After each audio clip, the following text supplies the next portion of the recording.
Kim Chiu niresibuhan birthday celebration kasama si Paolo Avellino. Mas lalong kiniligan fans or ang mga fan ni na Kim Chiu at Paolo Avellino matapos lumabas ang mga larawan ng kanilang bonding kasama ang pamilya ni Kim sa Canada. Ito si JP lang at saka yung parang uncle yata nila yon. Nauna nang nabanggit ni Paolo sa kanilang concert sa Edmonton na nais niyang sa bahay ng kapatid ni Kim mag-dinner pagkatapos ng kanilang show. Sa latest social media post ng aktres, ibinahagi niya ang simpleng birthday celebration sa bahay ng kanyang kapatid na si JP, isang licensed pilot na matagal nang naninirahan sa Canada. Bagamat kasama si Paolo doon. Baka nagkamali lang. Kasama si Paolo yung maliit na naka-insert.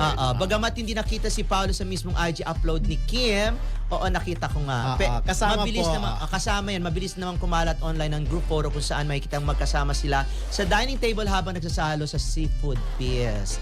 Okay. Syempre maraming ano. Ako expected kasi nakita ko na naman yan mga post na yan di ba? Pero ayun, basta linawin natin kasama. Pero ang tawag sa ganyan, yung pasimple mong inilulusot, kaya talaga naka-insert lang doon sa picture nyo. Hindi mo na binigyan ng solo frame. Pero syempre, magaling talaga ang Kim Paulandia. Before pa na screen grab na nila yung mga photos na yan with Paolo. Ang tanong ngayon, nasaan na ba ang Kim Pao? Malamang, feeling ko pabalik na kasi marami yatang schedule si Kim na dapat nagawin. Baka nag-shopping pa sila sa New York, baka nag-segue pa sila, baka nagpunta sila ng New Jersey, ng Chicago, or dun sa mga kalapit na city dyan sa New York. Siyempre naman isang linggong pahinga ang kailangan nilang dalawa dahil yung magkakasunod na weekend na yan or dun sa di ba parang napakahirap noon yung energy nila na sobrang taas. And then, paano, pati yung preparation, yung from one flight to another, mga ganun, tapos yung mga meet and greet.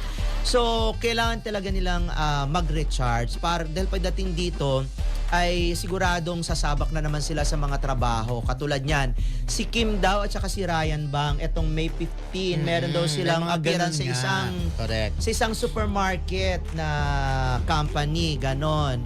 At di ba si Paolo ay magbe-birthday sa May 13. So for sure, sa akin lang kung hindi man parang hindi ko pa nalalaman o nababalitaan na si Paolo ay nag-celebrate nang wala sa piling ng kanyang pamilya. Or dito sa Pilipinas. Okay. Pero correct me if I'm wrong kung yung aking assessment to sa mga solid ni Paolo, paki-comment nga kung tama ang aking hinala na ang assessment ko na hindi nagbe-birthday si Paolo na hindi kasama ang kanyang family members. Hindi, si Paolo mo kasi very private. Kahit siguro nagse-celebrate siya sa family with his family, hindi natin yung nakikita because hindi naman napopost yan. Pero ako, I think it's about time na si Kim at si Paul, na si Kim ang makasama niya ngayong birthday niya. And hopefully talaga. Pero di ba pero hopefully abroad, hindi muna sila bumalik. Okay. Kasi konting araw na lang, Kawawa naman yung pamilya. Ay, what if kasama din si, Kasama din ang Mudra. Wala pa naman. Kasama si yung anak. Anak. Sa New York.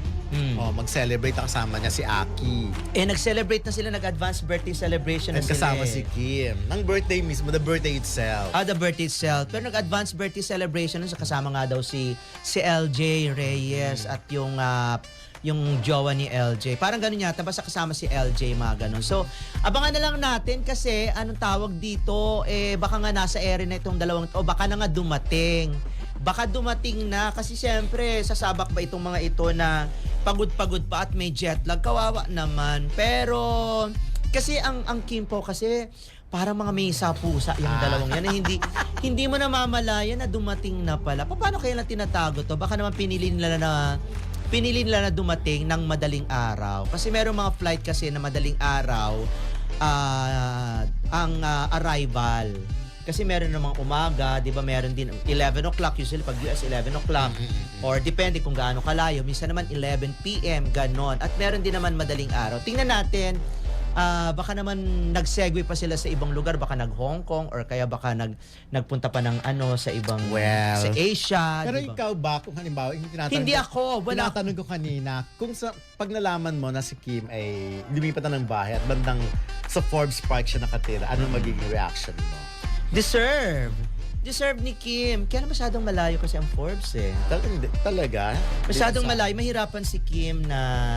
Hindi kasi nasulat na nga sa Abante Tonight na parang binenta na ni Kim yung bahay niya sa Quezon City. Sa ano ba yan? Sa La Vista ba? At mukhang nilipat na rin dito sa Forbes Park.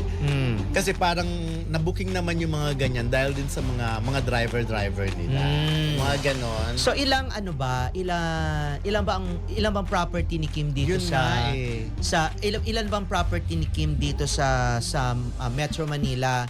Kasi bukod sa condo, ang alam ko lang na bahay niya doon nga sa Quezon City, isang flashy subdivision. Yes. Ngayon, hindi ko alam kung Pero meron itong pa siyang bahay. lilipatan, mas flashy syempre. Flashy. Talagang neighborhood mo yata dyan, sila Manny Pacquiao, yung mga gano'n. Kaya lang masyadong malayo. Sa bagay ko, iba nga, di ba sa Laguna pa nga nakatira. Sila. Alabang nga Judy sila. Ann. Pero si Judy Ann kasi hindi na siya madalas magpunta dito eh. So magiging mahirap kay Kim na, para sa akin kung sa Forbes Park nga, nakalilipat si Kim kasama si Paolo. Ay? Tingin mo? Magiging mahirap para... Bakit mahirap? May mahirap yung travel time. Gigising ba sila ng alas 5? Magji-gym tapos babiyahe si Kim. Ang kanilang work nasa Quezon City. Diba? Kung ako, pwede naman sila nasa Corinthian. Pwede sila Acropolis. Baka yun talaga yung yung property na Ayala, gusto. Alabang. Ay, Ayala. Ang layo ng Ayala. Hindi, Ayala dito sa may Georgia City. Okay. Baka naman puno na. Kasi doon din nakatira si Regina at si Ogie. Tsaka ang ganda doon overlooking. Well, iba rin kung kasi pag sa Forbes ka nakatira, di ba? Iba nga rin sa Forbes. Kaya lang medyo ang pangit na kasi ng image ng Forbes. Kasi nga. Charot. Sa Dasmariñas, ganun din yan. Pero bilyon ng bahay doon, di ba? Oo. Magkano kayo kay Kim? If ever lang. Siguro nasa mga 300 million. Talaga? Mga hindi bababa ng 100 million to 300 million, mga ganun. Well, depende sa investment laki ng bahay. Baka naman yung pinagbilhan ni Kim, pinagbilhan ng bahay ni Kim ay idadagdag niya doon. Malamang. Pero para sa akin kasi parang immaterial lang kung sa Forbes ka. Sa akin lang ha. Sa bagay hindi naman ako si Kim. Kasi yung mobility nga na tinatawag natin, unless mag-LRT, MRT si Kim. Like Forbes ka. Nag-LRT. Nag-LRT. Kung totoo man na magkasama sina Kim Chiu at Paolo Avellino sa birthday celebration ni Paolo, natural lang na mapag-usapan agad ito ng fans at showbiz watchers. Sa industriya ng showbiz, kahit simpleng pagdalo sa isang event gaya ng birthday, mabilis itong napapansin lalo na kung sikat at madalas i-ship ang dalawang personalidad. Kaya hindi nakakagulat kung may mga kilig reactions o haka-haka tungkol sa special connection nila. Pero sa totoo lang, ang presensya ni Kim sa birthday ni Paolo, kung confirmed man, ay pwedeng simpleng gesture lang ng friendship o professional respect. Sa mga artista, normal ang mag-celebrate ng milestones ng mga co-actors o friends sa industriya, lalo na kung may pinagsamahan sa trabaho o proyekto. Mahalaga ring tandaan na sa showbiz, madalas lumalaki ang interpretasyon ng fans kahit ordinaryong interaction lang. Kaya mas mainam hintayin ang official statement o klarong detalye bago mag-conclude kung ano talaga ang ibig sabihin ng ganitong sightings. Kung tutuusin, ang mas interesting dito ay kung may bagong project ba silang dalawa o kung may upcoming collaboration, dahil doon madalas nagsisimula ang mga mas malalim na showbiz connection, hindi lang sa personal na okasyon. Kung ang balita ay tungkol sa pagkakasama ni Kim Chiu at Paolo Avellino sa birthday celebration ni Paolo, normal na nagiging talk of the town ito dahil parehong malalaking pangalan sila sa showbiz. Sa ganitong sitwasyon, ang pinaka-realistic na basa ay simpleng social interaction lang. Maaring imbitasyon bilang kaibigan, co-actor, o bilang bahagi ng parehong circle sa industriya. Sa showbiz, madalas may ganitong okasyon na hindi agad ibig sabihin ay may romantikong koneksyon. Kahit pa mabilis, itong i-interpret ng fans. Pero hindi rin mayaalis na may kilig factor talaga sa kanilang tandem. Kaya lumalakas ang usapan online. Ganyan kadalasan ang epekto kapag dalawang sikat na artista ang nakikitang magkasama sa intimate na event. Nagkakaroon agad ng expectations ang audience kahit wala pang malinaw na kumpirmasyon. Ang pinakamaingat na pananaw, magandang tingnan ito bilang friendly or professional appearance hanggat walang official na pahayag mula sa kanila. Sa showbiz, mas marami talagang nakikita kaysa sa totoong ibig sabihin ng mga ganitong sightings. Kung gusto mo, pwede rin kitang bigyan ng breakdown kung bakit laging lumalakas ang Kim Pao type of rumors sa fans at media cycle. Kung pagbabasehan ang balitang, nagsasabing magkasama sina Kim Chiu at Paulo Avellino sa birthday celebration ni Paulo, malinaw na isa itong bagay na mabilis talagang papansinin ng publiko, lalo na ng fans na laging nakaabang sa bawat galaw ng mga artista. Sa showbiz setting, ang ganitong eksena ay hindi naman bago. Normal para sa mga artista na magkasama sa mga personal na okasyon ng isa't isa, lalo na kung may naging trabaho silang magkasama. Pareho silang nasa iisang circle o simpleng may mutual respect bilang kapwa-artista.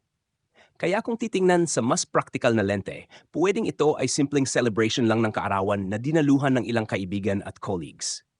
Pero siyempre, hindi may ikakaila kapag sina Kim at Paulo ang pinag-uusapan, may dagdag na interest factor agad sa mata ng publiko. Pareho silang kilala, parehong may strong screen presence. At kapag nakikitang magkasama sa isang intimate na event tulad ng birthday, natural na bumabalik ang usapan tungkol sa chemistry o real-life connection. Dito pumapasok ang kilig culture ng showbiz fans. Yung kahit maliit na detalye, napapalakas ang interpretasyon.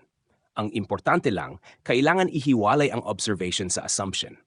Ang pagkakasama sa isang event ay hindi agad katumbas ng romantic implication. Sa industriya, madalas may ganitong sitwasyon na lumalaki ang narrative dahil sa fan excitement, edits online, at social media speculation, kahit wala pang malinaw na kumpirmasyon mula sa mismong mga artista. Kung tutuusin, mas interesting pang ang tingnan ito bilang indikasyon na pareho silang active at visible sa social circle ng industriya. Maari rin itong mag-lead sa mga bagong projects, endorsements, o collaborations na mas grounded na dahilan kung bakit nagkakaroon ng public appearances together ang mga artista. Sa kabuuan, magandang balita ito in the sense na nakikita ang healthy interaction ng dalawang kilalang personalidad sa industriya. Pero sa parehong pagkakataon, mas makabubuting manatiling maingat sa pag-assume ng kung ano man ang ibig sabihin nito beyond what is publicly shown. Sa showbiz, madalas mas malakas ang kwento ng fans kaysa sa aktwal na nangyayari. Kaya laging mahalaga ang balance sa pagitan ng kilik at katotohanan. May ilang dagdag na anggulo pa na pwedeng tingnan sa ganitong klase ng balita tungkol kina Kim Chiu at Paulo Avellino una. Sa showbiz reporting, ang mga sightings sa events tulad ng birthday celebrations ay madalas nagiging starting point ng mas malaking narrative. Kahit walang malinaw na pahayag, pwedeng lumaki ang usapan dahil sa social media may mga kuha, fan accounts, at short clips na pwedeng i-interpret sa iba't ibang paraan. Minsan, isang simpleng group photo lang nagiging headline na agad. Ikalawa, mahalagang tandaan na ang ganitong balita ay madalas fan-driven sa momentum. Kapag may strong fanbase ang dalawang artista, gaya ng Kim Pao fandom, nagkakaroon ng sariling storyline ang publiko. Yung tipong kino-connect ang bawat public appearance sa mas malalim na meaning. Hindi ito unusual, pero hindi rin ito automatic na tumutugma sa real situation ng mga artista. Ikatlo, sa perspective ng industriya, ang mga ganitong sightings ay pwedeng bahagi rin ng networking at goodwill. Ang birthday events sa showbiz ay hindi lang personal.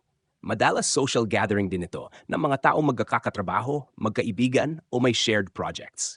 Kaya hindi agad ito indikasyon ng isang specific na relasyon. Mas madalas, bahagi lang ito ng professional ecosystem. At panghuli, may epekto rin ito sa career visibility. Kapag dalawang sikat na artista ang laging napag-uusapan tuwing may interaction, tumataas ang public interest sa kanila bilang tandem, kahit pa hindi iyon ang original intent. Sa showbiz, ang buzz minsan ay kasing halaga ng mismong project dahil nakakatulong ito sa engagement ng audience. Sa kabuuan, ang ganitong balita ay mas magandang tingnan bilang mix ng social interaction, fan interpretation, at media amplification. Hindi agad conclusion ng anumang relasyon o development.